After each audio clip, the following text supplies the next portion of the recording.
The greatest leaders in business look for the emerging stories in their organization and use the data to choose their preferred outcome. What outcome do you want in your business? Listen to the stories of industry veterans, coaches, and consultants so you can choose your preferred business outcome. And welcome to the new episode of the Business Blind Spots podcast. I'll call it the BBSE just because it's a lot shorter. For anybody who has joined us before or those who have joined us for the first time, let me tell you a little bit about what the Business Blind Spots Exposed podcast, what is it all about? It all actually starts with a personal journey of mine. I used to think that my technical brilliance and my intellect was going to carry me to the farthest ends of the earth and I could conquer anything because I could understand it. It didn't work that way. I started to realize that sometimes, even as much as I knew technically, that wouldn't get me there. What I didn't realize is that there's a whole personality side to people that you need to develop.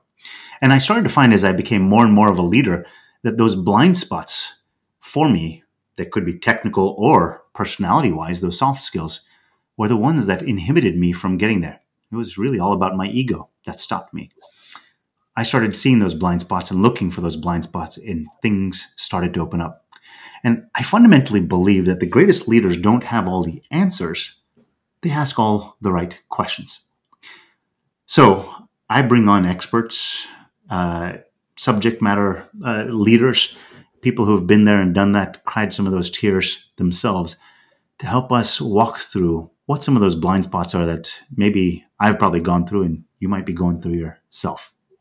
So I encourage anybody who's listening in, please tell us where you're connecting in from. We get people from all over the place, and make sure that this is an interactive dialogue. I've got a really exciting guest today, and I think you'll learn a lot. So chime in and ask questions. So first, I'd like to start out with Foram. How are you doing today? I am good. How are you?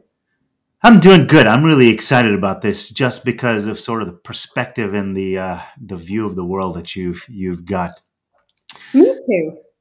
So I want to do a little bit of housekeeping just before we get started here. I want to tell you about some of the events we've got coming up. So we've got another one scheduled for the second week of November. Having a hard time speaking today. Jerry Bolander. He's going to do storytelling and how it leads to success inside and outside of your company. The way I think about this is so many people think about just the data or just the story. But the fact is that both of them kind of marry together. 5,000 years ago, we told stories to educate others with the facts interlaced in. So storytelling is an important part of leadership and running companies. Jerry's going to spend some time talking to us about that. But today I've got Foram Brown, and Foram's going to talk to us about the hidden company talent and how to find them. So if you are listening in on YouTube or LinkedIn, make sure you subscribe or hit that follow button so you can get updated with everything else. But I'd like to turn it over to you, Foram. Finding the hidden talent. There's hidden talent? Yeah, there's hidden talent everywhere. You just need to know how to find it. So, look, I want to tell people a little bit about your background here and what you've done so they understand a little bit more about who you are. You're an engineer with over 15 years, and I'm reading directly here because there's a couple of different names that I want to mention that people will probably remember. Engineer with over 15 years of engineering and leadership experience with Rolls-Royce, Bombardier, and Alstom. So if you've probably been on an airplane anytime in your life, you've probably seen one of those names. You've helped a lot of other women engineers get into roles in these spaces and engineering spaces. And you're on this crusade that I absolutely love. 10,000 women into engineering roles by 2030. But those all pale in comparison to the real role, which is being the mother of two beautiful girls and a cancer survivor. A full life, just even as young as you are. Sentences, right? So, talk to me about engineering roles. I feel like engineering roles are typically dominated by males. Is that a true statement? It is, but it is also changing. I mean, it is much, much better than probably what our ancestors had it.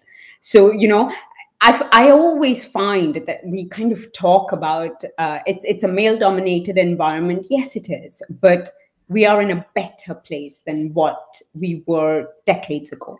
So we are heading in the right direction.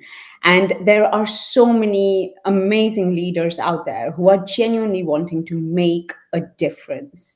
And, it's just about working with them and helping them out with my knowledge and experience to really try and get diversity and gender balance within the engineering sector, because there aren't many women in executive positions within this department, I feel.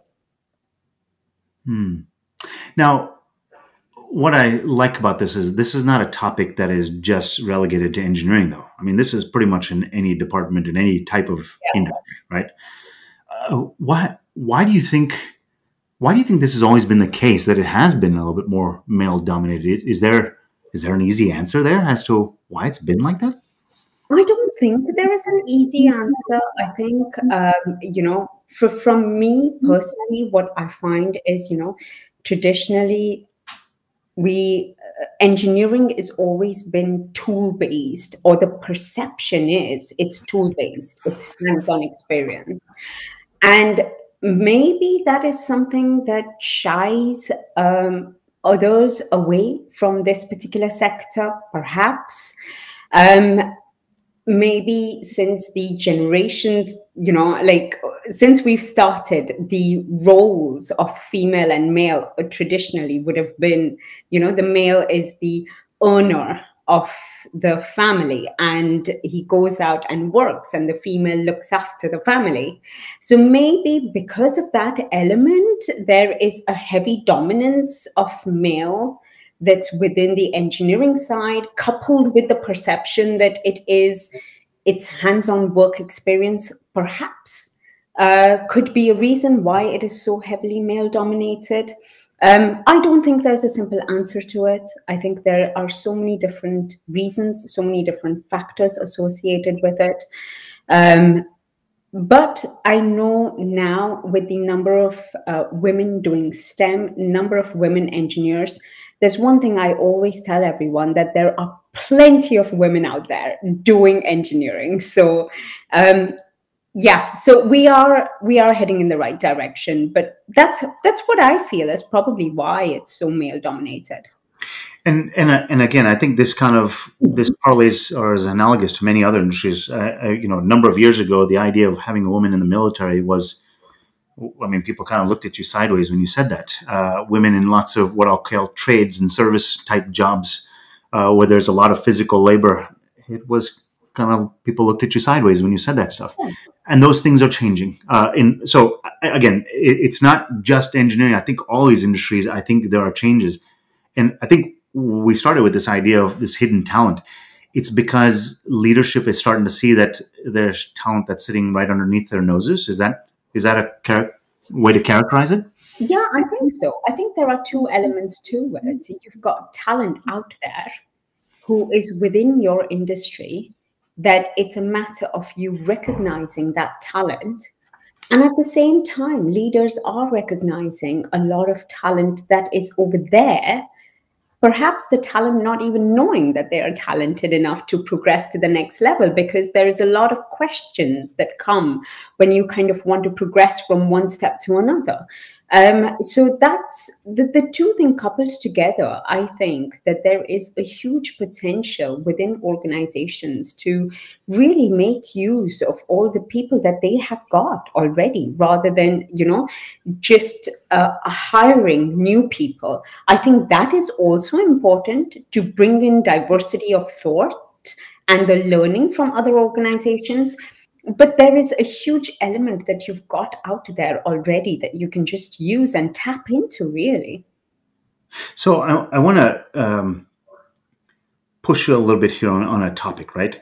So I've been operating, let's say I'm, leader of XYZ company or manager in XYZ company. I've been in this role for 15 years, right? I've been there, I've done that. Why do I need to bring somebody else in who doesn't fit the profile of what I've done in the past? How does that actually make, I just see my life getting more difficult.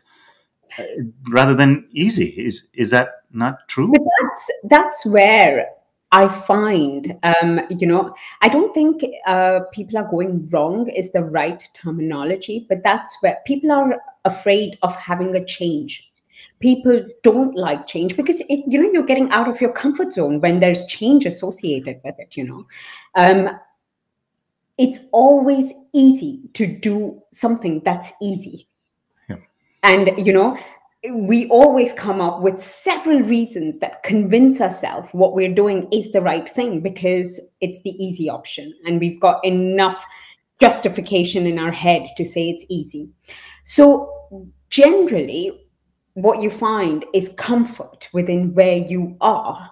So you look for leaders where you are. But what happens is you're all looking through the same lens. You all have the same perspective. You are all working in the same area. There is nothing different out there. When you bring somebody from a different organization, that person is coming with a whole new perspective and a complete fresh pair of eyes looking at something that you're doing. So what you really get is that input, the ideas that are different to what you're used to hearing.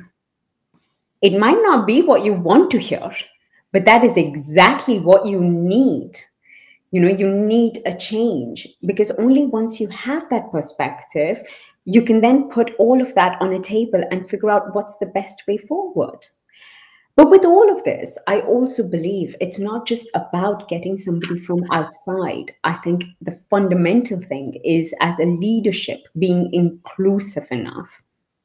Because you can get somebody from outside and you can demonstrate that, you've probably got diversity in your team. You've got a new person. But if it's just one or two compared to 10 leadership executives, the ideas are probably not going to be heard because, again, the majority is just wanting things to be done in a set way that we have been doing over a period of time. So there are two elements to it. Make sure you get people from outside, but make sure that you are aware of being inclusive with whoever you're bringing in, to really make the most out of all the effort gone into bringing somebody in as well.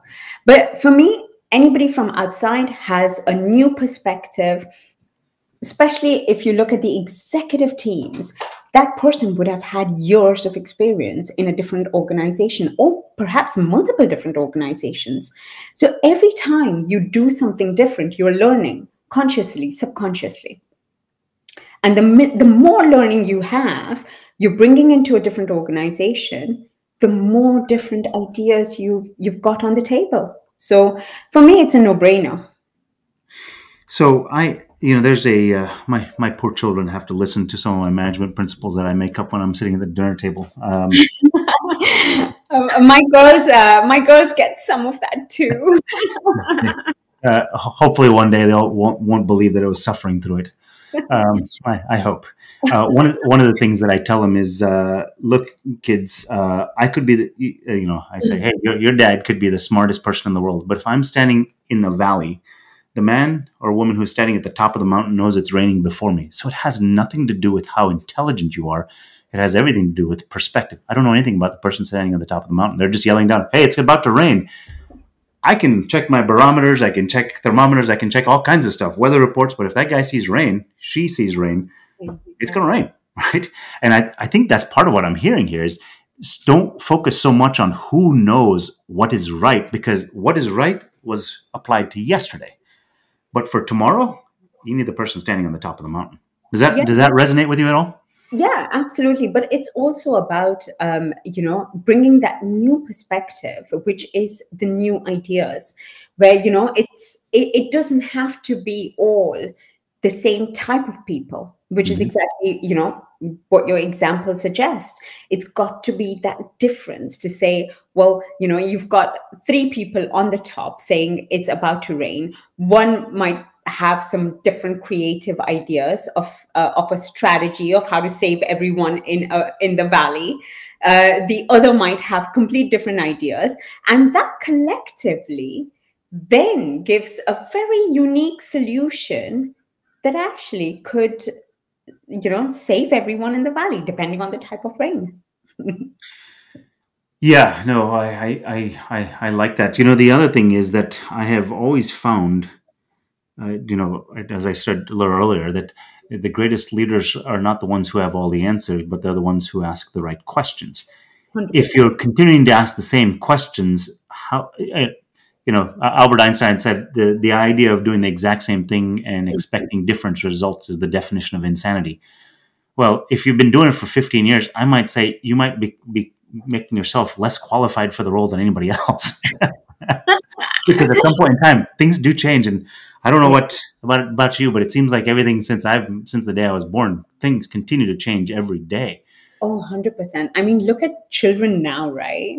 I mean, compared to when we grew up, it was like, go outside, play. And now it's all tablets, whether we like it or not. It's, of course, we control the amount of screen time, but it's a different generation. You can't hold them from that. But I can guarantee you my daughter will be able to figure out some software on my laptop far quicker than perhaps I could. It's just different generations, different learning. That just comes naturally to them. Whereas for me, I might have to go learn, explore, and really understand. Whereas to them, it might just be, oh, mom, you just do this, and it's done. So it's important to have a mix of ages as well, because it's all different ideas. They're different generations. They think different. And again, when you look at the older generation, they have got all that years of experience and judgment. Engineering judgment is a big thing for me within engineering. You do a job, you use judgment, and judgment comes with experience. It comes over time. So, if you have a team where you've got a good mixture, you'll get a speed from perhaps a younger generation. You'll get the judgment from the older generation, and you have that generation in between, which kind of balances everything out. So again, that's the diversity side of things also help out in that respect, in my view. So talk to me about this idea of, look, there's a shift that has to, I'm going to put it another way. I've heard people talk before, in passing, they're like, oh my gosh, these millennials, and they'll make statements like that. And I kind of cringe whenever I hear that. Gosh, I always think to myself, I want to go to that person, and I have. I said, was there ever a time that you were a teenager? And they'll say, yes, obviously. Said, and did everyone love everything that you did when you were a teenager? Did your parents ever say, my gosh, this spoiled, rotten kid doesn't know what he's got in front of him? They said, yes. I said, and that's because teenage years are so memorable. How is it that you just out of hand just say that the whole generation of people are completely nuts? You mean that's basically like every teenager is completely nuts to their parents? How is that even possible to make a statement like that? That's true, but we do make statements, and I think it's all. I guess it's all balanced, right? Where you look like, for me, I also make a statement that there are not enough women in executive positions. Yeah. Now, there might be one company that has just female executives, but the majority of them are not balanced enough. So when you look at an average, I feel that's where the statement comes in. But it does beg the question, is it fair? Because not everyone might be that way. Yeah. So how do you, all right, so let's say we've got somebody who is realizing that they're trying to punch through some performance ceilings and they can't seem to get through it. And I might hazard to them, just based on our conversation here, that there might be some talent or some perspectives that you're not actually giving the psychological safety, which is a big fancy word, right? Mm-hmm. You're not giving the psychological safety to express some opinions or contrarian views, or it doesn't have to be contrarian, right? It can be just a slightly different perspective. Mm-hmm. Have you seen where organizations or cultures have started to say, all right, we need to do something differently, and people have stepped forward and they've made some significant changes for the better? So I have experienced it myself. And what I get is organizations saying that they are doing things differently. But when you actually look at what is happening, the difference doesn't necessarily flow top down, right to the bottom. And that is one element which I think you as leaders have to be very mindful of. Because if you are driving that behavior going top down, but you're not seeing the progression bottom up, that means there's something wrong in the middle. And you need to action that, Now, that was my experience. I have worked with companies where they have actioned these behaviors and the psychological safety side of things, which has worked wonders for them. And this is where this is where I have worked with them, and we really hone down into what is the directive that we have, what are we trying to achieve, and where the problem is. And this is, once we get into that, it is really, really addressing that particular root cause of the problem. And once they do that, over a period of time, they see employees opening up. There is progression, and that's the measure that you get. So this, I like the way you use it, right? So that you action the psychological safety, right? And I want to kind of make sure that everyone's thinking the same way. That psychological safety is that ability for someone to volunteer something without fear of punishment or repercussion, right? Yeah. Everyone in the room says, "Hey, we need to go left," and one person can says, "Could I suggest that we go right?" It should be okay for someone to do that. Absolutely. Without everyone looking at them and ridiculing them and kicking them out of the room. Yeah, and it's also about this is where the inclusion side comes in. You've got to be comfortable. You've got to be made comfortable to voice your opinions, but also be listened to, and not just shut down. Because when you shut down, the person is going to say it once, say it twice, but then the third time, the person is not going to bother. So you've automatically, you have shut down all the ideas coming from that person, which are again different because it's looking in a different way to what everybody else is doing. So that psychological safety, it's important to be aware, it's important to listen, it's important to create an atmosphere where people feel safe to speak up. And that, I feel, comes a lot when you demonstrate you're inclusive, not talk about it. Some stats, at least in the United States, I know the stats that as a result of which I think is a great misnomer, the Great Resignation, right? Because that's a management term, resignation, right? People resign and management feels the effect of it. That's the outcome. It was actually disengagement that created that resignation in the first place. And the stat that I know, so that I think in a 4-month period here in the United States, there was 15 million people that were grouped into that Great Resignation. Mm-hmm.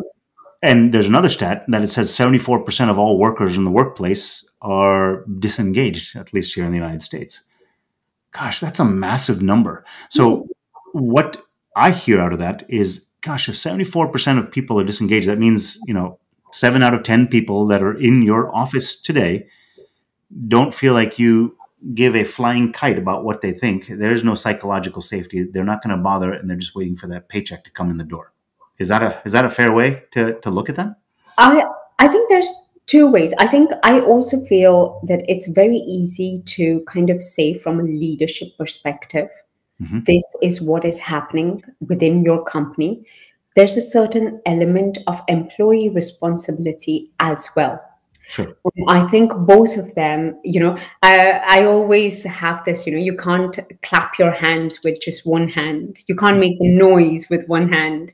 This is what my mom used to tell me, but in my mother tongue, every time I grew up, she was like, Foram, you can't clap your hands. You can't make that noise with just one hand. So there's always another element to it. And I find it's very easy to just look at the leadership and say, well, actually, this is what you're doing and this is what you need to change. Now, I do believe that there is a lot of element of that needs changing, which then boosts the employees to kind of put forward and come in so that you can together make a difference. So it's just, we've got to be mindful that, there is an element of employees as well, which needs to be looked at, and not just leaders.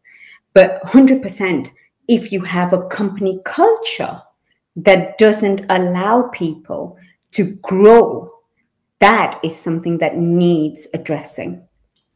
And growth in this case is not necessarily about growth in terms of the role and the pay and the title, right? It's growth about as an individual. Yeah, as a human. And that's another thing, where I think a lot of companies are fixated with numbers. It's a numbers game. And whilst they're chasing all these numbers, they're almost forgetting that there are people behind these numbers. And actually, a lot of, my beliefs, my ethics, and, all the work that I do with all the leaders as well is, you've got to look at people as people. And I think when you do that, and when you have that relationship, and when you have that top-down approach of valuing people, that's when the all the other nice things will just come. The inclusion, the diversity, and all of that will just come if you just treat people as people. Well, you and I were talking a little bit in the beginning, just before we started this, and as what we do in our company is build those empathy graphs, right? We take the data and help leaders see the individuals. I talked about an organization that's got well over 2,000 employees, and we showed them a empathy graph, this story for each individual. And when you start to see that, you start saying, "Wow, they're all in the same role, but they are completely different." It's amazing to see how many permutations of the same type of person there is, right? And I think what I'm hearing from you is this idea that really you do need to understand people to a point where because once you start to understand more, I mean, why do we care for our children so much? We know so much about them, right? We know everything about them. We've been there and experienced more, and you build friendships, relationships through experience over time, generally speaking. So if you start to understand more about who they are, where they're going, why they want to go there, who's in their family, it endears you to them and you want to support them more, and it's easier to support them. And they also will do their part by supporting you. Is that a fair statement? Yeah, absolutely. Absolutely. And I think this is where empathy comes in as a very top skill that leadership needs to have, because, we know leadership is a pyramid, ideally, or company structure is normally a pyramid. You have somebody on the top, and then the cultures, the values, the behaviors flow down. And that's where the top empathy is key for me, because that is something that helps create the bond between your teams and your people. And, it doesn't mean that you've got to, really know everything about them to make decisions. No, you just need to have a small chat, or, just a coffee chat, or just get to know them a little bit personally, not for the sake of it as well. Because I think I have had times when people are doing it and that they've done it just without meaning it. And that's when that doesn't work either, because, you don't get the honesty when you're doing it just because you feel like you've been told to do it. It's got to come in naturally too, where, just that little bit of curiosity of, oh, Foram, you've got two girls. How old are your girls? And, it just tells you so much about me. I've got younger girls, I'm juggling, I've got career. So, I'll probably be able to multitask. It's small things like that, really you can learn a lot about your employee. And then as a leader, for me, it is all about seeing what your employees' strengths are and placing them in the right roles. Because so many times I see people are in the role that either they don't want to do, or they clearly are not, they are not competent in that particular role. They've got strengths elsewhere, but they themselves might not know where to go because they're comfortable waiting for their paychecks coming in. So as leaders, you can really look into that sort of behaviors, strengths, and really place them in the right roles, because there's always a role for someone somewhere in an organization. So we started talking about this idea of finding the hidden talent. And I think we've kind of taken a little bit of a journey here along this line of seeing that if we start to see some of this hidden talent, there are perspectives, there's dialogues to be had, conversations to be had. They don't necessarily need to be contrarian, rather synthetic, a synthesis of ideas, right? To get you to a better place, because the world continues to change. By bringing those people in, you can continue to change along with it. So you talked about this one organization where they kind of started to really action this psychological safety. How did they start that? How do you counsel them such that they start to go down that path? What steps do they take? So for me, the start was the one-to-one with the CEO. So we really start right at the top. And the idea is, what is it that we are trying to achieve and why? And it's something as simple as that really gets you thinking of, what am I trying to do and why am I trying to do it? And sometimes there is a lot of pressure on leadership. So for example, if you look at women and gender balance, there's a lot of pressure out there to say you've got to achieve so many women in such positions, or diversity in particular positions by the end of this year. And again, it gets into numbers. So is it the pressure that's causing you to react?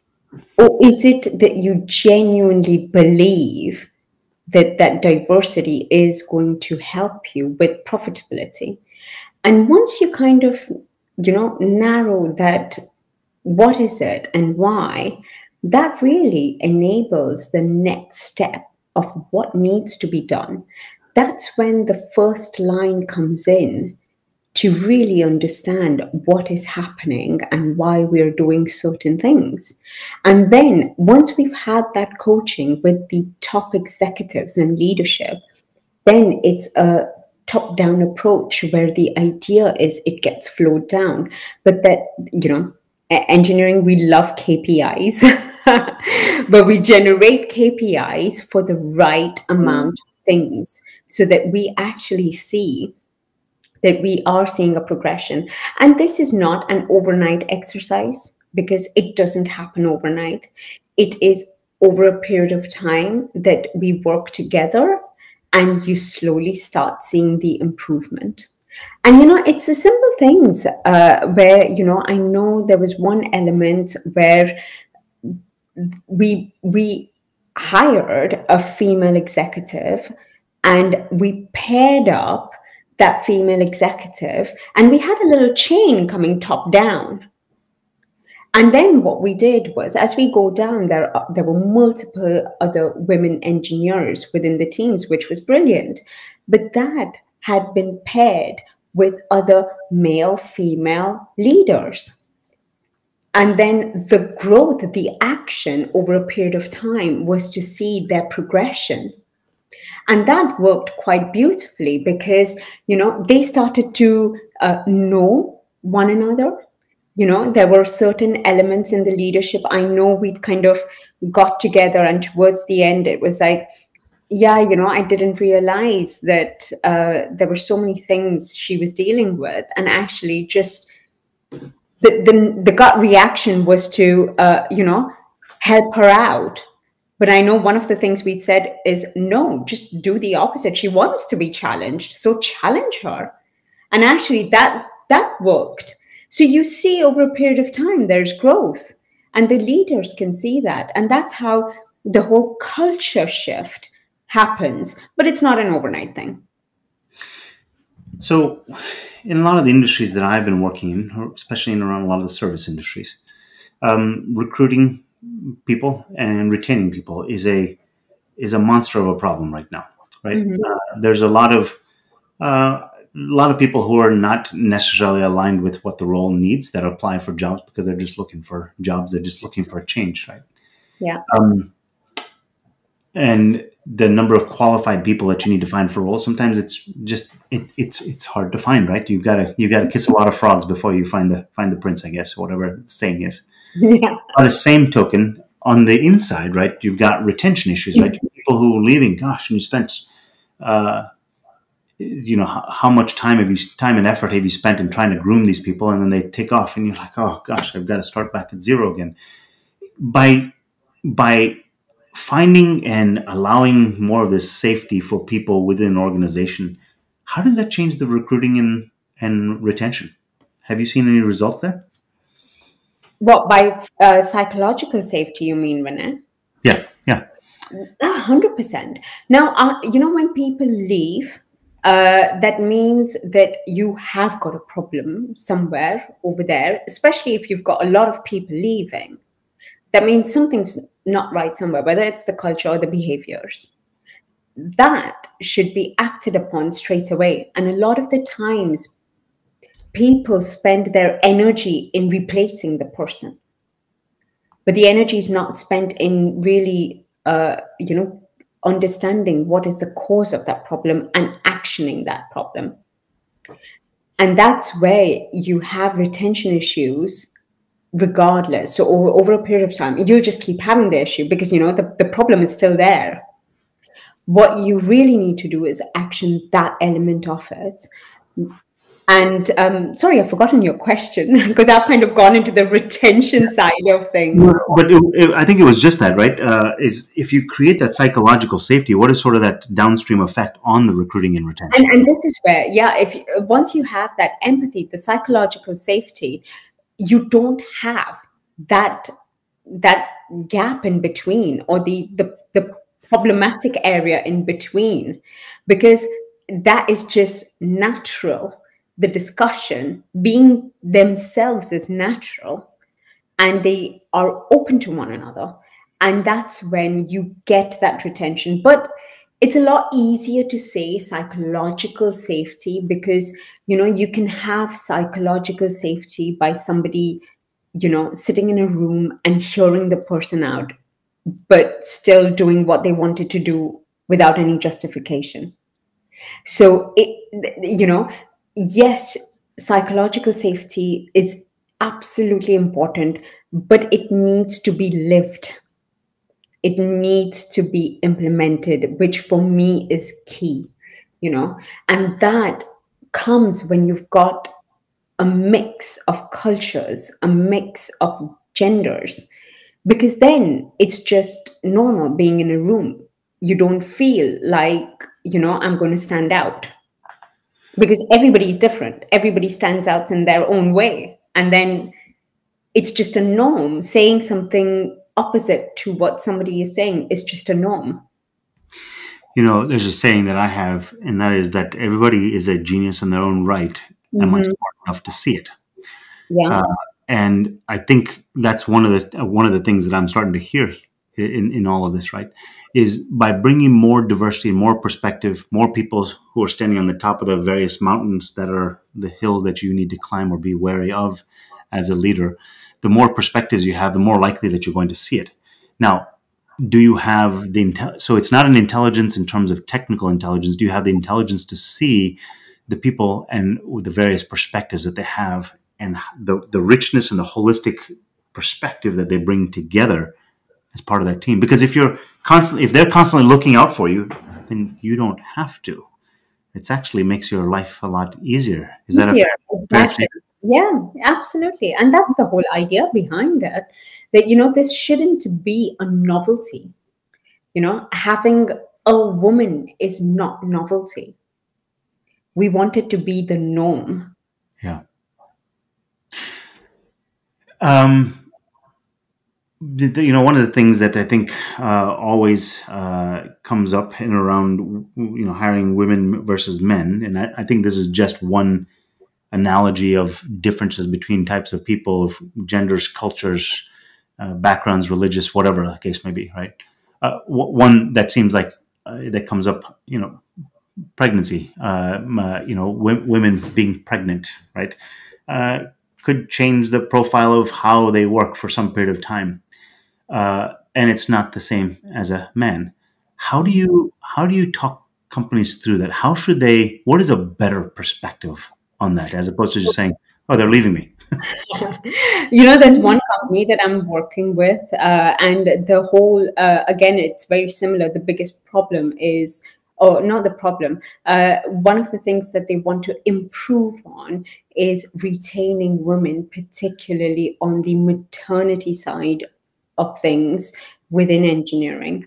And it's very interesting because, the overall perspective is, oh my God, she's going to have a baby, she's going to have some time off. She will want to take it easy because, and this is not just my words. So I've had these words said to me when I was having my first child. And I have spoken to several leaders about this. And, just as a question that, what's your biggest, thought that comes to your head when you know that one of your leaders or members is pregnant, with respect to them returning back to work. And this comes out to be on the top that, they perhaps might want it to be easy. And I actually think it's the other way around. Oh, I know for me it was other way around. And I know for a lot of other women that I've spoken to, it's the other way around. We want every single minute that we be at work to be worth it. And because I've left my child, I don't want it to be easy. Yes, it's nice being able to sit on a desk and have a cup of coffee without getting up or having cries all around. But that's motherhood. That's a nice thing to have. But I want to be challenged. So one of the things that I work with them is to say, you've got to, in fact, sometimes having stretched assignments, as long as the employee is willing to explore it, is something that really helps you draw them back in, because you're almost making their time worth it. Yes, if the employee themselves, because sometimes, the person may want to take it easy for 6 months, but then might want to come back in. Or they might want to take it easy, but you might want to, just coach them so that they kind of want to come back and progress within. Because a lot of the times with children or having, I know when I had Freya, I was like, oh, actually, if I take a new role, I know my 6 months will be, really tough because I am new and I need to prove myself, or, I have to really, really work hard to get to a point where I know I would be comfortable myself being in. So nobody's put that pressure on me. I have put that pressure on myself. Yeah. And sometimes all you need is somebody saying, you know what, it's a new role. It's fine. You can do it. And it's actually not going to impact, what you're doing with your child, because you've still got the flexibility element around it. And that it's just that small dialogue that would have made me go, oh yeah, actually, why not? Let's go for it. So it's those discussions, those chats. But in order to have all of that, it's important to know your employee. It's important to know what their personality is. And it's important to keep in touch with them whilst they're on maternity leave, because employers often don't, thinking they're going to disturb them. It's not about disturbing them. And the idea is not like, are you coming back to work? Are you coming back to, when are you coming back? That's not the idea. The idea is just, as a person, keeping in touch, as a person, making them feel cared about and valued, so that they also want to come back to work. So this is interesting because I will tell you, I had a lady who I brought on to my company in in a very important role for the company, and given her a lot of responsibility. And she had some challenges that she was going through. I didn't hear from her for 2 days, and I started to get a little worried. And I finally got a text message back from her, and she was down with a pretty significant illness, something that was going to pass, but it was going to take some time. And texted her, and I said, "Hey, haven't heard from you in a little bit.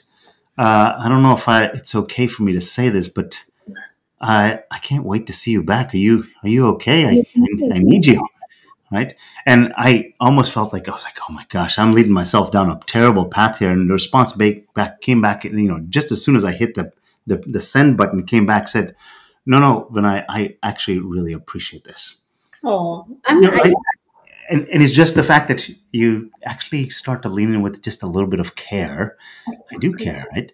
And when just in that honesty of that dialogue, I think I've built a great relationship there. And I feel like people are scared of talking like that these days. They're worried about stepping over lines, and we've become so worried. We censor ourselves too much. Too much. And it is difficult because there's like so much going on around it, that you do feel cautious about approaching someone. But it is that first step as a leader that you feel like, actually, the person enough to just send a message saying, how are you doing? I mean, that's all you need, right? If the answer comes back, if you don't get an answer at all, then it's like, oh, okay, now there's a panic.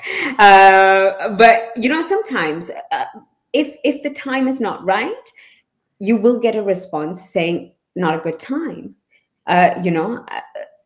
I think it's just simple dialogues whilst there is maternity going on can really make the employee feel like they're not left out.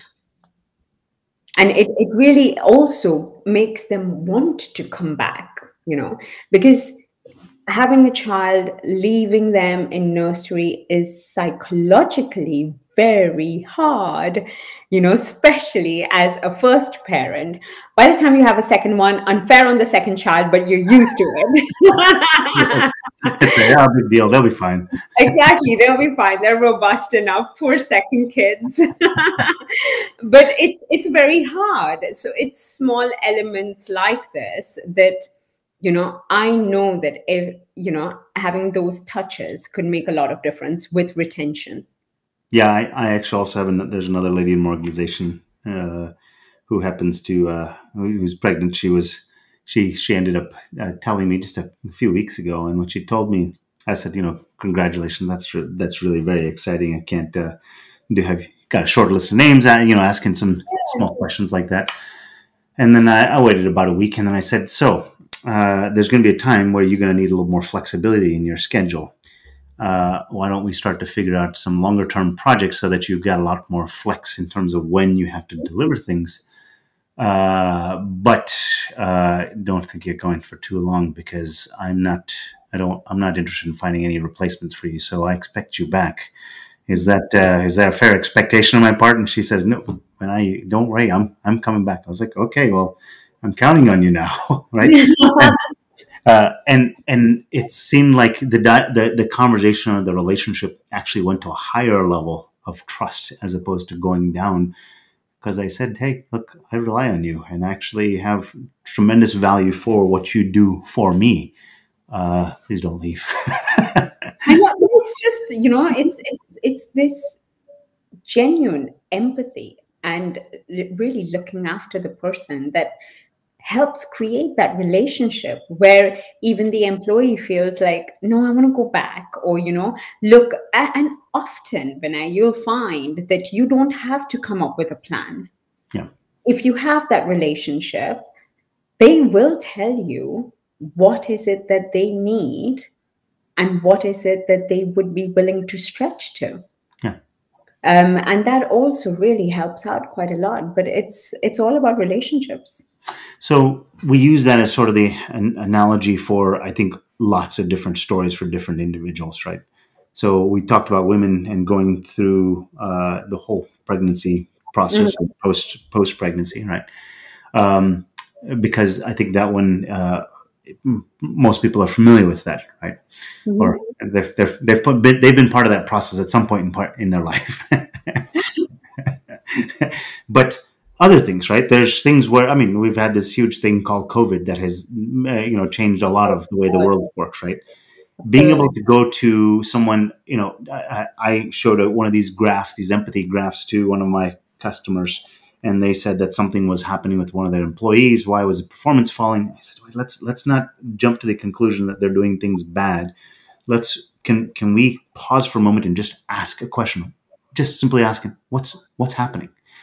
And that led to a conversation where they said, well, my father-in-law has recently contracted COVID. And that's been kind of a challenge because my wife is now, spending a lot of time with him and trying to use all her hours and work from home capabilities by spending time in and around at home and supporting her mother, which means I'm now picking up and dropping off the kids. That's what happened, right? Now all of a sudden there's this additional burden that you would have never have seen, but there's some burden there, right? And not supporting his wife in this place, but there's some additional psychological burden. There's some social burden that's been placed on top of financial, all this kind of burden that's changed, and it's just a small little tweak to their life in the grand scheme of things. But it changes the way they show up at work. And by just simply asking that question, they say, "Oh, well, why don't we come back and don't worry about the next 2 weeks. Do what you can, and let's come back and look at things in 2 weeks." That endears their employee to you on so many levels. They say, "Absolutely, thank you." Absolutely. And I think this is key, where you see a shift in performance. Yeah. You also, we've also got to be very mindful. And this is where I always work with the leaders, because you always have different types of people. You have high performers where you see the high performance and then you see a drop. Yeah. And that's where you think that, there must be something that's causing that drop. You have some that are underperformers, and that during COVID, you also get a drop. Well, you're underperforming, and now we're not getting any performance. So it's important addressing all different types of employees and situations for leaders. And it's quite a hard position to be in, because, from both sides, COVID's been, it's a pandemic that none of us have experienced. Good has come out of it, but a lot of things we've realized that we never knew, we could do or can't do, like homeschooling. Oh my God. There's a reason why I'm not a teacher. So it's, you've got to be very, very mindful. And again, it's all about knowing the person, knowing the capabilities, and then seeing a shift. And when you have a leader who has empathy, who is a leader, not a manager, it becomes quite evident within your team where you're seeing a drop. And actually, how do you address that? And, like you said, simple discussions, simple chats really make a huge difference. Yeah, I've seen a lot of stories like that now, that we can put actual data in front of people, where they say, "Well, hold on a second, something's happening a little different than what I thought." That's often the case. That there's something different than what you thought, because you can only see it from your perspective. And again, back to that analogy, if you're standing at the bottom of the valley, the guy or gal on top of the mountain actually has a completely different view of the world and might be a better view. So it's always best to just ask, right, and see. 100%. 100%. And I think there's something about asking where a lot of people shy away from it. And the biggest reason why they shy away is, from my data that I gather speaking to all these people is, they almost convince themselves with all the possible answers they might get, which helps them not to ask. And you think, no, it's hard, but you need to ask. It's a simple question. You need to get out there and ask. Asking something that's a little personal doesn't make you, doesn't make you not a leader, or doesn't make you any, and in fact, it really values your, people are going to value you far more than others. Yeah. Just yesterday, I picked up the phone and called a couple of people, and I just started the call off with, so I need some help. I don't know if I'm doing what I'm doing right or wrong here. I need a little bit of help. Can you help me with this? Just tell me what you think. And it's amazing how long those, it's supposed to be a 5-minute conversation, and an hour later I got off the phone with, a boatload of things I'd learned, tremendous number of things. And I think I'm still a pretty smart guy, but there's so much still to learn. Right? And just by simply asking, it becomes accessible to you. And asking things of your employees just unlocks so much hidden potential. 100%. So we're getting close to the end of our hour here. We've kind of taken this long journey. Summarize for me a little bit about if someone was to come and work with you or wanted some help to shift their ability to find this hidden talent.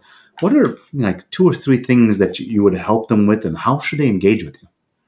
So for me, there are 2 elements. One is the recruiting side of things, or headhunting side of things. So when you want somebody, particularly a female in an executive positions, you come to me and, we will talk about the role, and I will find you the person that you need to hire for that role.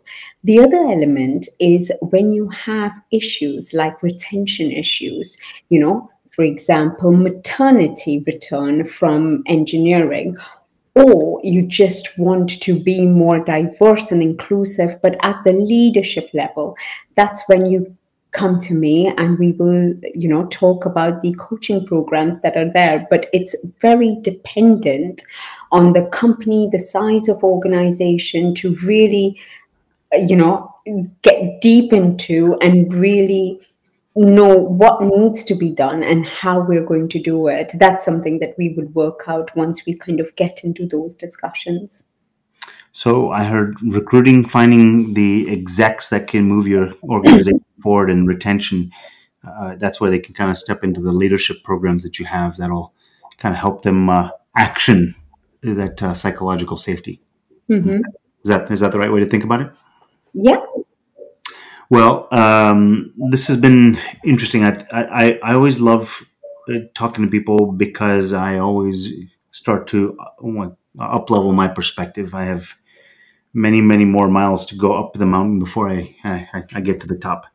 And I have learned quite a few things here. I like this idea of actioning psychological safety. I like this idea of looking for that talent inside as well as outside. By creating that psychological safety so that you've got diversity of talent and diversity of ideas so that you can learn new perspectives, which will allow you to evolve. Those seem like they're not even just short-term fixes. They're short, medium, and long-term fixes. If you continue to do this, that shouldn't become a problem again in the future if you're doing it properly. Is that a fair statement?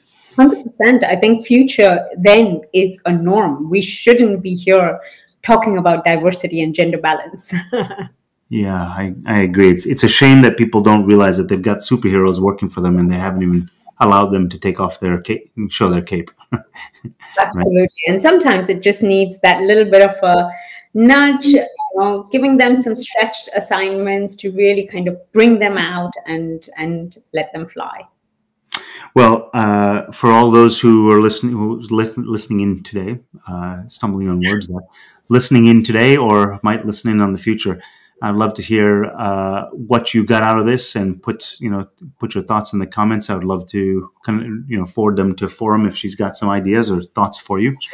But more importantly, Foram, thank you for spending some time with me and walking through this. I think I have definitely learned a couple of things myself throughout the course of this. Thank you for having me. It's been such a great pleasure. Thank you. Good. Well, looking forward to getting this published so everyone can listen to all the nuggets that you've dropped throughout the course. Thanks. Yeah, for sure. Thank you.